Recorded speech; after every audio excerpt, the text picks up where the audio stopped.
Saudi আরবে global হারমোনির Bangladesh পর্ব শেষ হলো শনিবার মধ্যরাতের পর। লক্ষাধিক প্রবাসী বাংলাদেশি উপভোগ করেন 4 দিনের এই আয়োজন। রিয়াদের সৌদিয়া পার্ক থেকে আয়োজনের শেষ রাতের খবর জানিয়েছেন সহকর্মী আশিকুর রহমান উপু। ক্যামেরায় ছিলেন সোহেল রানা।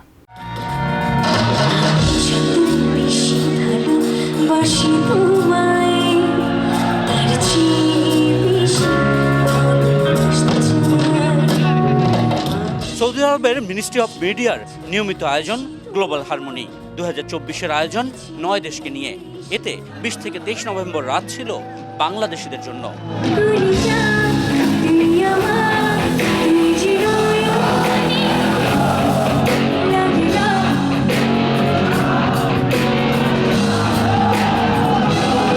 প্রবাসে থাকা মানুষদের এমন আনন্দে ভাসতে দেখে আপ্লুত বাংলাদেশ থেকে আসা শিল্পীরাও। তাদের অভিজ্ঞতাতেও যুক্ত হলো এক পরম তৃপ্তি। আমরা যখন দেশের বাইরে আসি, দেশের বাইরে আসার পর যখন বাংলাদেশি কাউকে দেখি তখন একটু ভালো লাগা বেশি কাজ করে। আর এখানে এসে দেখছি যে লাখ লাখ বাঙালি আমাদের গান শোনার জন্য আসছে, বাংলাদেশি যারা আছেন ওনারা আমাদের গান শোনার জন্য আসছেন।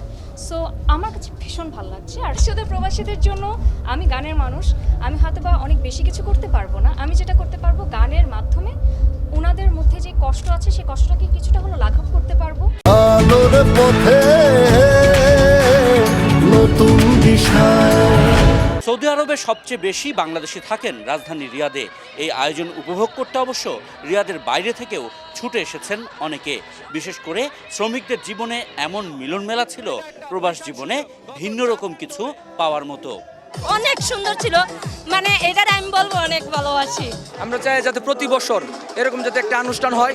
এই সিজনে আমাদের প্রত্যেকটা প্রবাসী এমন আনন্দ হয় যা বলার বাইরে। এই আয়োজন আসলে অনেক সুন্দর ছিল, দেখার মতো। আমরা সবাই এই অনুষ্ঠান থেকে মুগ্ধ। অনেক এনজয় করছি, অনেক অনেক বলার ভাষা নাই।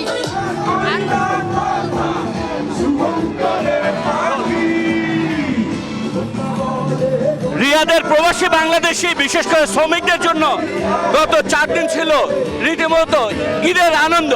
কারণ এতজন বাংলাদেশি একসঙ্গে মিলে নিজেদের সংস্কৃতি, নিজেদের পরিবেশে, নিজেদের চেনা মুখে উৎসব উপভোগ করা দেশ ছাড়ার পর অনেকেরই এই সুযোগ হয়নি।